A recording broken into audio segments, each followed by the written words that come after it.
नमस्ते बच्चों, क्या हाल चाल है आपके। स्टार्ट करेंगे एक चैप्टर हमारा कैपेसिटर्स। बच्चों डाइलेक्ट्रिक्स नॉन कंडक्टिंग सब्सटेंस होंगे इन कॉन्ट्रास्ट टू कंडक्टर्स। इसमें कोई भी चार्ज कैरियर्स नहीं होंगे। अगर अपन रिकॉल करें बच्चों तो क्या होगा, जब कंडक्टर को प्लेस्ड करेंगे किसी एक्सटर्नल इलेक्ट्रिक फील्ड में तो जो फ्री चार्ज कैरियर होते हैं बच्चों मूव्स करेंगे और चार्ज डिस्ट्रीब्यूशन जो होता है कंडक्टर में वो एडजस्ट होता है इस तरीके से कि जो इलेक्ट्रिक फील्ड होता है टू इंड्यूस चार्ज अपोजिट करेगा एक्सटर्नल फील्ड को विद इन द कंडक्टर। ये हैपन होगा until in the static situation जब दो फील्ड कैंसिल करेंगे एक दूसरे को और जो नेट इलेक्ट्रिक फील्ड होगा कंडक्टर में जीरो होगा। और डाइलेक्ट्रिक में बच्चों ये जो फ्री मूवमेंट होता है चार्जेस का ये पॉसिबल नहीं है। ये एक्सटर्नल फील्ड इंड्यूस करेगा डायपोल मूवमेंट जो कि स्ट्रेच करेगा या रीओरिएंटिंग करेगा मॉलिक्यूल ऑफ द डाइलेक्ट्रिक को। जो कलेक्टिव इफेक्ट होता है सभी मॉलिकुलर डायपोल मूवमेंट को नेट चार्ज होगा on the surface of the dielectric जो कि प्रोड्यूस करेगा फील्ड जो कि अपोज करेगा एक्सटर्नल फील्ड को। Unlike in a conductor however जो अपोजिंग फील्ड होता है induced does not exactly cancel करेगा एक्सटर्नल फील्ड को, ये केवल रिड्यूस करेगा बच्चों। जो एक्सटेंट होता है इफेक्ट का डिपेंड करेगा नेचर ऑफ द डाइलेक्ट्रिक पे। अपन अंडरस्टैंड करेंगे, अपन देखेंगे चार्ज डिस्ट्रीब्यूशन को डाइलेक्ट्रिक को पर मॉलिकुलर लेवल पे। बच्चे जो मॉलिक्यूल होता है सब्सटेंस का वो पोलर हो सकता है नॉन पोलर में बच्चों सेंटर जो होंगे पॉजिटिव नेगेटिव चार्ज का कॉन्साइड करेगा। जो मॉलिक्यूल होंगे उसमें कोई भी परमानेंट नहीं होगा बच्चों, वो इंट्रिंसिक डायपोल मूवमेंट होगा। एग्जांपल बात करें नॉन पोलर मॉलिक्यूल का ऑक्सीजन हाइड्रोजन है बच्चों बिकॉज ऑफ देयर सिमेट्री जिसमें नो डायपोल मूवमेंट हो। और दूसरी तरफ बच्चों पोलर मॉलिक्यूल जिसमें सेंटर जो होते हैं पॉजिटिव और नेगेटिव चार्ज का वो सेपरेटेड होगा। यहाँ पे कोई भी एक्सटर्नल फील्ड नहीं होगा, ऐसे मॉलिक्यूल में परमानेंट डायपोल मूवमेंट होगा। आयनिक मॉलिक्यूल जैसे HCl है बच्चों, मॉलिक्यूल ऑफ वाटर ये एग्जाम्पल होते हैं पोलर मॉलिक्यूल्स के। ठीक है, अब अपन बात करेंगे बच्चों कि एक्सटर्नल इलेक्ट्रिक फील्ड में जो पॉजिटिव और नेगेटिव चार्ज होते हैं नॉन पोलर मॉलिक्यूल का वो डिस्प्लेस्ड होंगे अपोजिट डायरेक्शंस में। जो डिस्प्लेसमेंट होगा स्टॉप होगा जब एक्सटर्नल फोर्स जो होता है constituent charge on the molecule पे बैलेंस हो जाएगा रिस्टोरिंग फोर्स पे ड्यू टू इंटरनल। और जो नॉन पोलर मॉलिक्यूल है वो डेवलप करेगा इंड्यूस डायपोल मूवमेंट को। ठीक है, और जो डाइलेक्ट्रिक होगा पोलराइज होगा बाय एक्सटर्नल फील्ड। जब अपन कंसीडर करेंगे सिंपल सिचुएशन को जब induce dipole movement in direction होगा फील्ड के और प्रोपोर्शनल होगा फील्ड डिस्टेंस के सबसेट जिसमें अजम्पशंस ट्रू होता है बच्चों उसको लीनियर आइसोट्रोपिक डाइलेक्ट्रिक्स कहेंगे। जो इंड्यूस डायपोल मूवमेंट होगा डिफरेंट मॉलिक्यूल में ऐड होगा नेट डायपोल मूवमेंट होगा डाइलेक्ट्रिक का प्रेजेंस ऑफ एक्सटर्नल फील्ड। एक जो डाइलेक्ट्रिक होता है इसमें पोलर मॉलिक्यूल पे डेवलप करेगा net dipole movement external field but for different reason absence of any external field में जो डायपोल डिफरेंट परमानेंट डायपोल होगा ओरिएंटेड होगा randomly due to thermal agitations और टोटल डायपोल मूवमेंट जीरो होगा। जब external field apply करेंगे तो जो इंडिविजुअल डायपोल मूवमेंट होगा टेंड करेगा line with in the field. जब सम करेंगे ऑल द मॉलिक्यूल्स यहाँ पे नेट डायपोल मूवमेंट होगा in the direction of external field that is dielectric is polarized होगा। जो एक्सटर्नल पोलराइजेशन होगा डिपेंड करेगा जो relative strength of two mutually opposite factor जो डायपोल पोटेंशियल होगा एक्सटर्नल फील्ड में टेंड करेगा लाई करेगा dipoles with the field at thermal relative tending करेगा डिस्टर्ब करेगा अलाइनमेंट को। यहाँ पे एडिशन होगा इंड्यूस डायपोल मूवमेंट का इफेक्ट होगा नॉन पोलर मॉलिक्यूल जनरली जो अलाइनमेंट इफेक्ट होता है मोर इंपॉर्टेंट होगा पोलर मॉलिक्यूल्स पे। बच्चों आइदर केसेस में वेदर पोलर नॉन पोलर और डायलेक्ट्रिक डेवलप करके net dipole movement in the presence of external field. और जो dipole movement per unit volume होता है उसको पोलराइजेशन कहते हैं जिसको डिनोटेड करेंगे P से।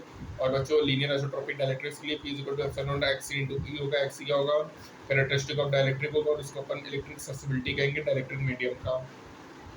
बच्चों यहाँ पे पॉसिबल है रिलेट करना psi to the molecular property of the substance, अपन परस्यू नहीं करेंगे बच्चों।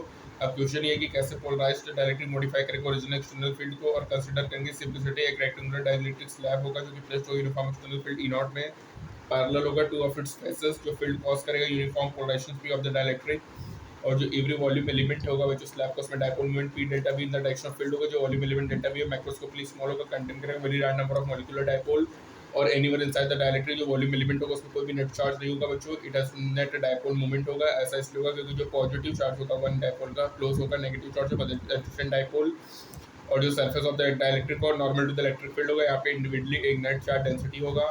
जो पॉजिटिव एंड होगा डायपोल का रिमेन अनन्यूट्रलाइज्ड होगा और एट द राइट सरफेस और नेगेटिव एंड जो होगा लेफ्ट सरफेस में unbalance charge induce charge due to external field होगा।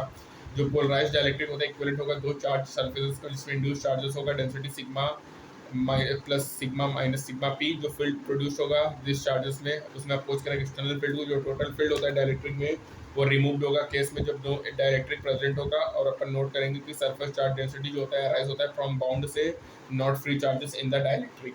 ठीक है बच्चों, यहाँ पे यूनिफॉर्मली पोलराइज्ड डाइलेक्ट्रिक अमाउंट है इंड्यूस सरफेस है चार्ज डेंसिटी है लेकिन यहाँ पे कोई भी वॉल्यूम चार्ज डेंसिटी नहीं है।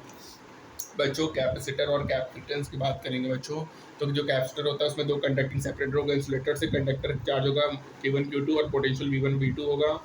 दो कंडक्टर में चार्ज Q1 और माइनस Q होगा, पोटेंशियल V1 माइनस V2 होगा। तो अपन कंसिडर करेंगे कॉन्फ़िगरेशंस को और अपन देखेंगे, एज्यूम करेंगे कंडक्टर को चार्ज बाय कनेक्टिंग करेंगे to the two terminals of a battery. Q होगा चार्ज ऑफ द कैपेसिटर।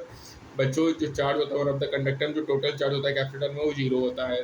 जो इलेक्ट्रिक फील्ड होगा region between that conductor proportional होगा चार्ज Q के, और जो चार्ज होगा कैपेसिटर में डबल होगा, तो इलेक्ट्रिक फील्ड डबल होगा एवरी पॉइंट में, डायरेक्टली प्रोपोर्शनल होगा बच्चों। ठीक है, जो कि और यहाँ पे potential difference P work done per unit charge होगा। टेक स्मॉल टेस्ट चार्ज लेंगे कंडक्टर 2 to 1। और यहाँ पे बच्चों जो C होता है वो Q by V होगा। C को अपन कैपेसिटेंस कहेंगे, C इंडिपेंडेंट होगा Q और V पे। ठीक है बच्चों, कैपेसिटेंस जो होता है वो डिपेंड करता है केवल ज्योमेट्रिकल कॉन्फ़िगरेशंस पे, shape size separation of the system of two conductor पे। जैसा कि अपन ने बाद में देखेंगे कि ये डिपेंड करेगा नेचर ऑफ इंसुलेटर पे। Dielectric separating of the two conductor, जो ऐसा यूनिट होगा कैपेसिटेंस का 1 फैराड 1 कूलम वोल्ट होगा। और कैपेसिटर में फिक्स कैपेसिटर होगा जो कि सिंपली शो होगा इससे, और 1 वेरिएबल कैपेसिटर को ऐसे शो करेंगे बच्चों इक्वेशन देखो कि जो large C V small for given Q होगा, तो किस मीन्स कैपेसिटर इसकी लार्ज कैपेसिटर होता है वो लार्ज अमाउंट ऑफ चार्ज को होल्ड करेगा।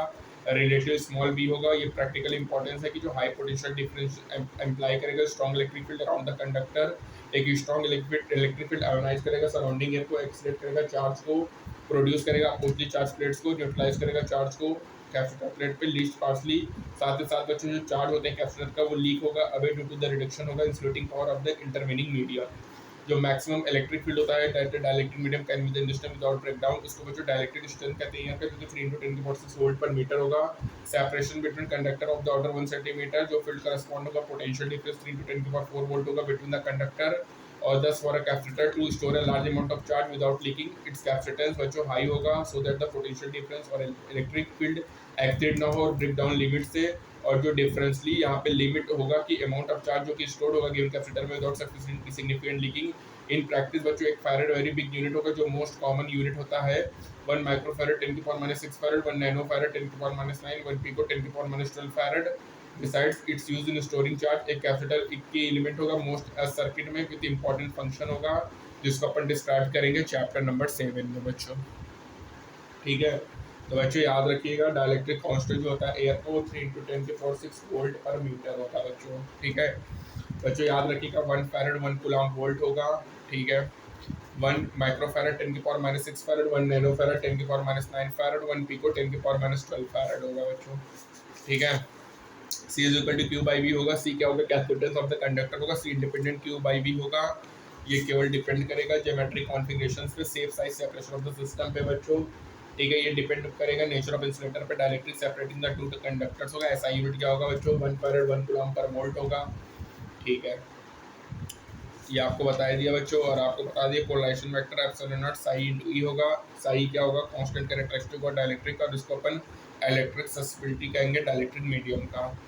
ठीक है बच्चों, जो टोटल चार्ज होता है कैपेसिटर का बच्चों वो 0 होता है। ठीक है, तो बच्चों फर्स्ट पार्ट अपन यहीं तक करेंगे कैपेसिटर का। नेक्स्ट पार्ट में अपन स्टार्ट करेंगे पीपीसी के बारे में। मिलते हैं बच्चों नेक्स्ट टर्म में, तब तक के लिए स्टे ट्यून्ड। Thank you.